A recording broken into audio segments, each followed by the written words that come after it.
Selamat pagi, Taruna, bertemu kembali dengan saya dalam materi Maritim English ya. Maaf, kita setting dulu ya. Pada kali ini kita akan menyampaikan ataupun saya akan menyampaikan tentang prosedur bongkar muat barang di pelabuhan ya. Nah, jadi yang pertama sekali yang tentu ini akan ditanganin oleh perusahaan bongkar muat ya. Yang pertama ya, ataupun PBM. Yang pertama sekali ini, dan dalam melaksanakan usaha operasinya, perusahaan bongkar muat diatur oleh peraturan pemerintah berdasarkan keputusan Menteri Perhubungan nomor KM.88 garis miring AL.305 yang dimaksud dengan perusahaan bongkar muat ataupun PBM adalah perusahaan yang secara khusus berusaha di bidang bongkar muat dari dan ke kapal. Itu baik dari dan ke gudang maupun langsung ke alat angkutan. Nah, perusahaan bongkar muat ataupun PBM dalam melaksanakan kegiatan bongkar muat diwajibkan menyediakan tenaga supervisi dan peralatan bongkar muat. Kemudian koperasi tenaga kerja bongkar muat ini di Indonesia biasanya ada ya, selalu seperti ini. Jadi koperasi tenaga kerja bongkar muat menyediakan jumlah tenaga kerja bongkar muat ataupun TKBM. Kemudian melaksanakan ketentuan-ketentuan yang ditetapkan dalam izin usaha dan kebijakan umum pemerintah di bidang penyelenggaraan kegiatan bongkar muat dari dan ke kapal.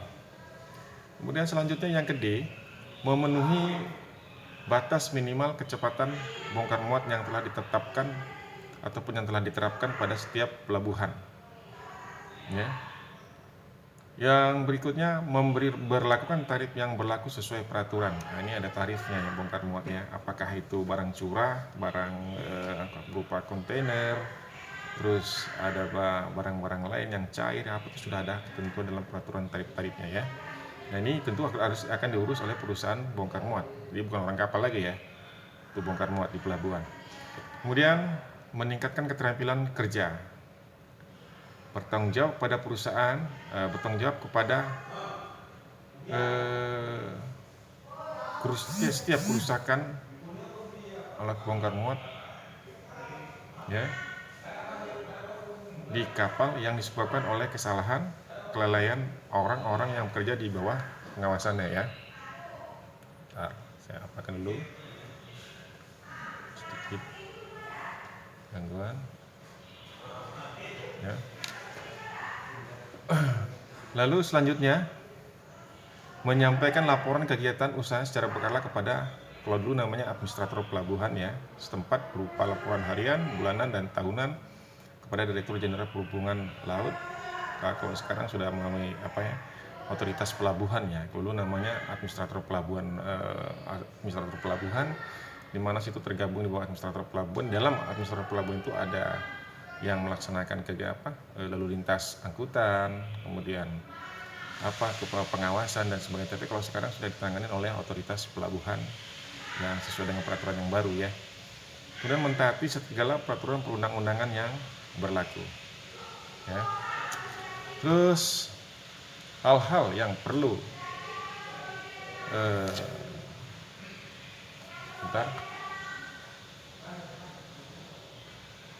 lagu jangkar. Nah, ini semua barang yang akan dibongkar diupayakan untuk dipindah dekat dengan mulut palka. Dan diatur dan ditata dengan benar sehingga mempermudah bongkar. Nah, sebelumnya barang itu diturunkan keadaan dermaga sudah dibersihkan dan bebas daripada penghalang. Juga diperhatikan agar dermaga kering terutama setelah hujan. Ya, tentu ini sudah diatur ya kan.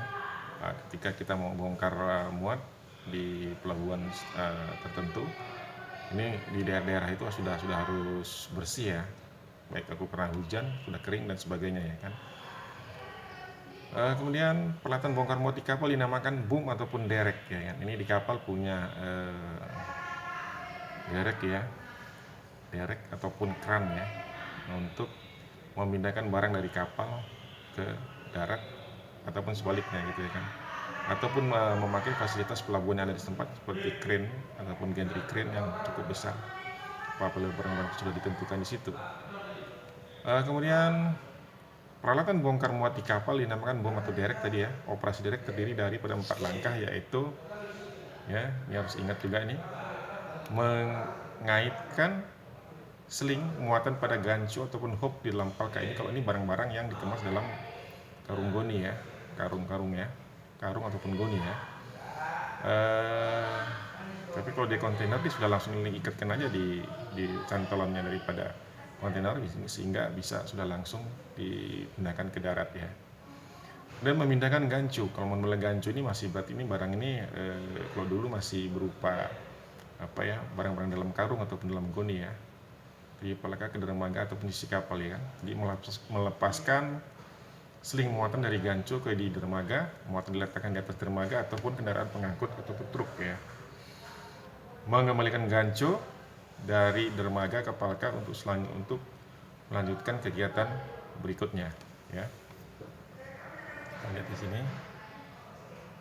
Kamu pun harus tahu juga nih ya, sebagai kru ataupun ABK kapal harus tahu ini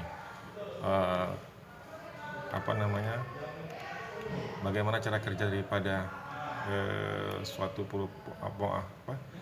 kapal di saat di pelabuhan untuk melaksanakan suatu bongkar muat barang ya. Kemudian operasi bongkar muat ya kan, ada namanya jasa bongkar muat ataupun stevedore. Ini namanya sudah ada suatu perusahaan bongkar muat tadi ya, termasuk di situnya ya kan. Ini ada istilah jasa bongkar muat ataupun stevedoring ya kan. Stevedoring adalah jasa bongkar muat dari dan ke kapal ataupun dari dan ke dermaga melalui itu tongkang, gudang, truk atau lapangan dengan menggunakan derek kapal ataupun alat bantu pemuatan lainnya. Jadi orang yang bertugas mengurus bongkar muat kapal disebut sebagai stevedore kapal. Stevedore yang bertugas di atas kapal disebut dengan stevedore kapal. Sedangkan stevedore yang bertugas di darat disebut sebagai stevedore quay. Ini quay maksudnya itu dermaga ya kan, ataupun darat ya. Nah, dalam mengerjakan bongkar muat, stevedore dibantu juga dengan cargo surveyor perusahaan bongkar muat, yaitu petugas survei yang mencatat dan memeriksa keadaan fisik barang yang dimuat ataupun dibongkar dari dan ke kapal. Petugas barang berbahaya, petugas pelatan yang siap di terminal pelatan untuk melayani kapal yang bongkar muat, dan petugas-petugas mempersiapkan administrasi. Nah, dalam menyusun rencana bongkar muat, stevedore itu perlu mempelajari ya. Yang perlu kamu ketahui dia adalah stowage plan, kemudian kemungkinan overstow. Berarti overstow. Nah, overstow itu kelebihan daripada muatan ya, overstow ya kan.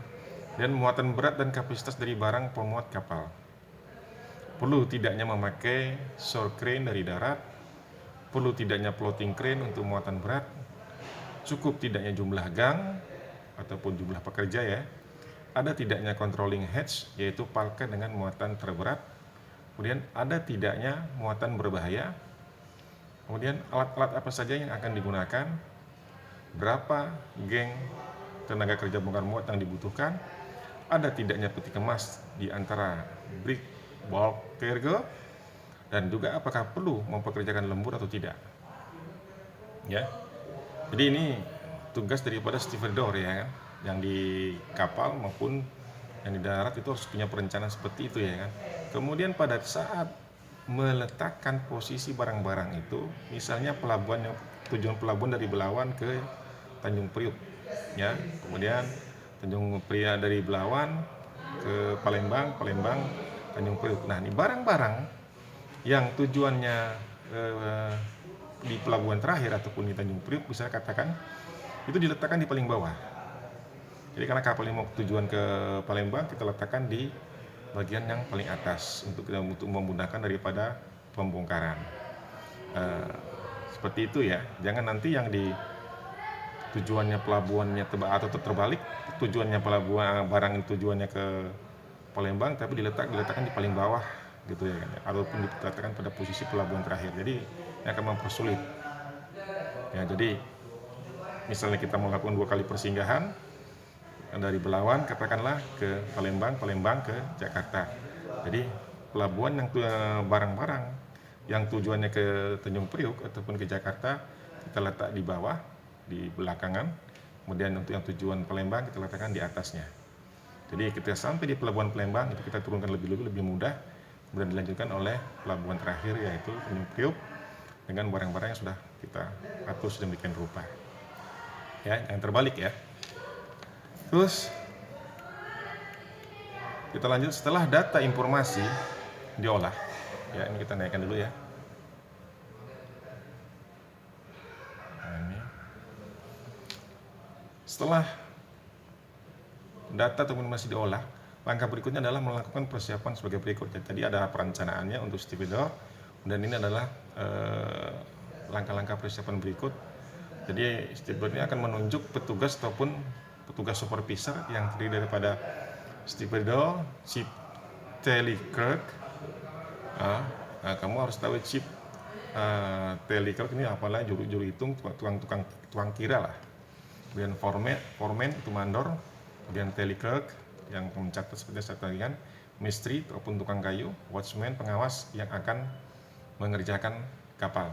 Ya, watchman itu bisa biasa security ataupun keamanan, tenaga keamanan dari perusahaan bongkar muat tersebut ataupun dari instansi lain ya. Kemudian rapat koordinasi antara mereka tentang tugas dan penanganan serta perkiraan keberangkatan kapal dan penundaan yang mungkin dapat terjadi. Ya. Pembicaraan dengan agen ataupun prinsipal pemilik barang untuk memperlancar pelaksanaan tugas. Kemudian koordinasi dengan petugas pelabuhan dan bea cukai apabila kapal tersebut baru sampai dari luar ataupun kapal tersebut mau berangkat ke luar negeri. Ya, tentu masalah petugas pelabuhan ini dan bea cukai ini ya terkait dengan masalah perizinan ya. Nah, setelah kapal sandar, pekerjaan membuka palka kapal bisa dilakukan oleh buruh pelabuhan sendiri. Kemudian ABK melakukan pekerjaan yang bukan ABK tidak dapat melakukannya. Nah, jadi ABK yang melakukan pekerjaan yang bukan ABK ya. Kemudian ABK melakukan pekerjaan yang bukan ABK tidak dapat melakukannya. Maksudnya begini, ini adalah spesialis ya kan. Jadi kalau misalnya oiler bongkar palka itu kan bukan pekerjaan dia ya kan, bukan pekerjaan dia, jadi jangan ikut campur. Jadi kalau misalnya oiler ya tugasnya sesuai dengan tugasnya sebagai oiler di kapal ya, tidak boleh mencampurin tugas-tugas ABK yang memang bukan ABK yang biasa melaksanakan ya kan. Biasanya oleh kapal dimintakan watchman untuk ikut menjaga keamanan di kapal yang disediakan petugas darat dari agen pelayaran. Ini watchman ini bisa dari TNI Polri ataupun security setempat yang kompeten lah di bidangnya kan. Nah, kemudian ketika dipelaksanaan daripada pemuatan ya, tujuan dari mengoperasikan kapal niaga adalah mengangkut muatan. Ya, tanpa muatan perusahaan pelayaran suatu negara tidak akan hidup. Nah, untuk mendapat muatan bagi kapal-kapalnya, perusahaan pelayaran itu harus memberikan pelayanan yang sebaik-baiknya. Nah, pelayanan yang baik itu adalah barang yang diangkut tiba tepat pada waktunya. Muatan yang diangkut tidak rusak ataupun hilang. Kemudian tarif uang tambang ataupun freight sesuai dengan pasar sehingga harga jual barang masih menghasilkan keuntungan. Lanjutnya adalah terjalinnya hubungan yang baik dengan para pengangkut. Dan selanjutnya adalah yang paling penting adalah jadwal pelayaran kapal-kapalnya agar tidak berlayar bersamaan. Jadi diatur sedemikian rupa ya, tidak bersamaan. Ya, nah, itu nanti adalah tugas daripada perusahaan pelayaran ataupun pengusaha perkapalan ya. Nah, dari materi di atas coba kamu simpulkan dan dicatat pada catatan masing-masing, kemudian diserahkan kepada guru melalui classroom ini ya. Demikian pertemuan kita pada hari ini. Semoga ini bermanfaat sebagai penambah pengetahuan sebagai seorang kru kapal ataupun ABK kapal. Tugas dan fungsi masing-masing daripada ketika kapal sandar dan ketika kapal melakukan suatu bongkar muat dan seterusnya ya. Ini saja yang bisa saya sampaikan untuk pagi ini. Semoga ini bermanfaat. Selamat pagi, sampai ketemu lagi pada pertemuan yang berikutnya. Selamat pagi, salam.